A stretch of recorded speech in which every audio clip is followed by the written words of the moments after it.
Hey Dan. I wanted to go over the diplomacy system in Lords of the Realm 2 and give you some advice on how to deal with the 4 different AI opponents that you might face. So we're going to start up a custom game, and we'll just go with red, just to keep things consistent with what they have been. And so you can see here are the 4 AI opponents: the Knight, the Baron, the Bishop, and the Countess.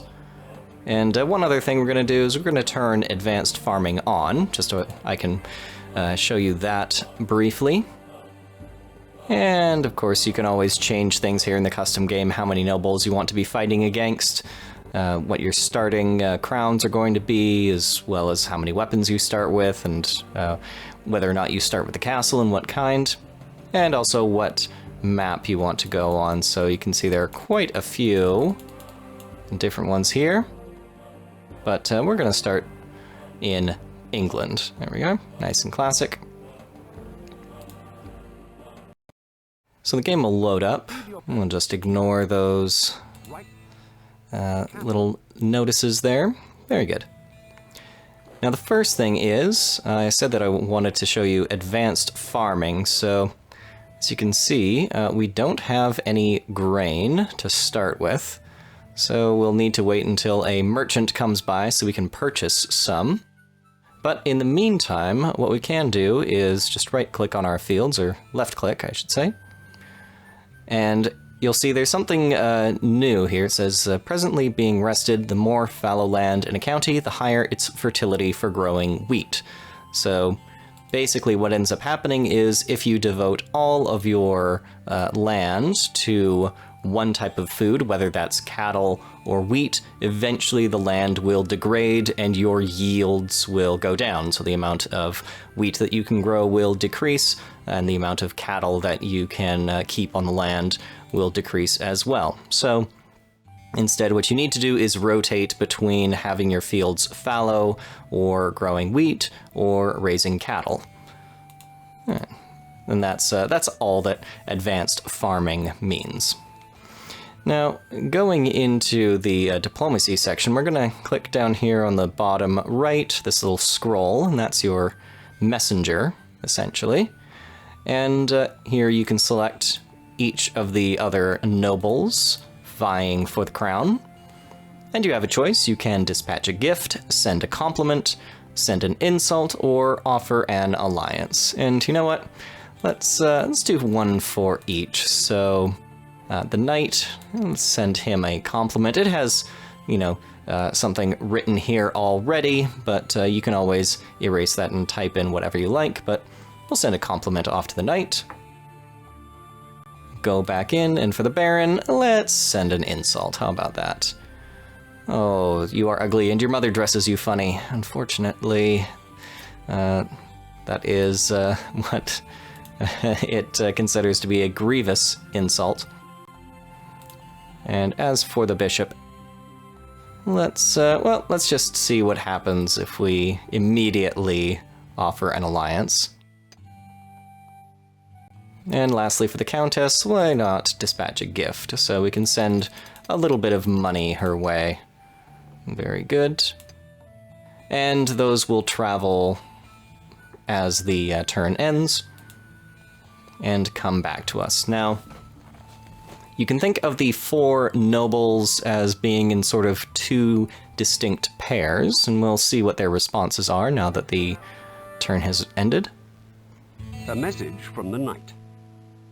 Right. What can I say? Greatness runs in the family. So the Knight is very easy to flatter.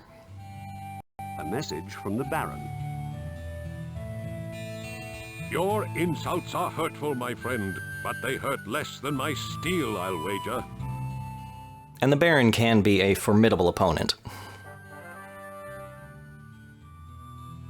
A message from the Bishop. An alliance? What a splendid idea. In these troubled times, the Church needs great allies such as yourself. And alliances, of course, help you play the other nobles against one another. A message from the Countess.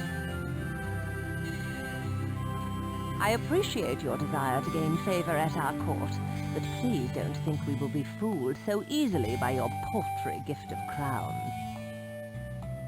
So we may have sent too small a gift for her to feel good about it, but let's check in and see how things stand. So as it is, the knight has improved. You can see it's gone from the blue in the center, as it remains with the countess and the bishop, up into this this green, moving up. And of course the baron has decreased down into this red zone. But the bishop has accepted our offer of an alliance, and the countess remains unchanged.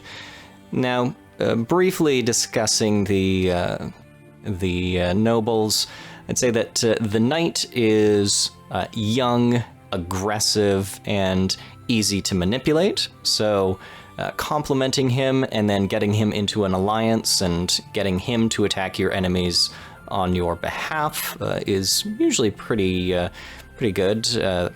Is usually a worthwhile strategy, especially early on.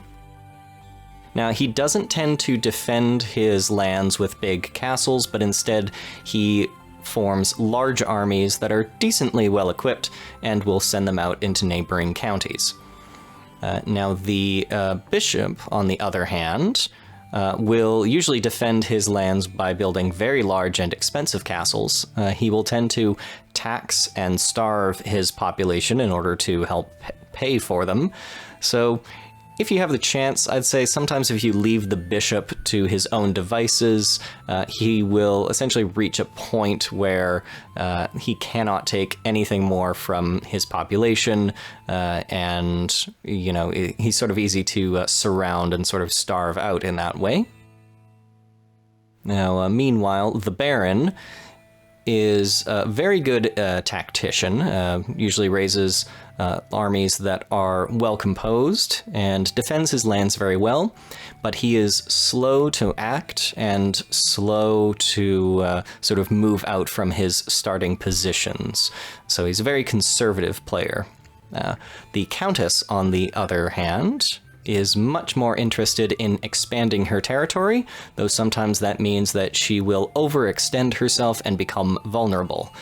Another important thing to know about the countess is that she is unique among the nobles in that if you have an alliance with her, she can still attack you without breaking that alliance first. Well, that's basically everything I wanted to say about the nobles. As you play the game more, you start to get a feel for not only how they comprise their armies and their defenses, but you also get a sense for how they will respond to various forms of diplomacy.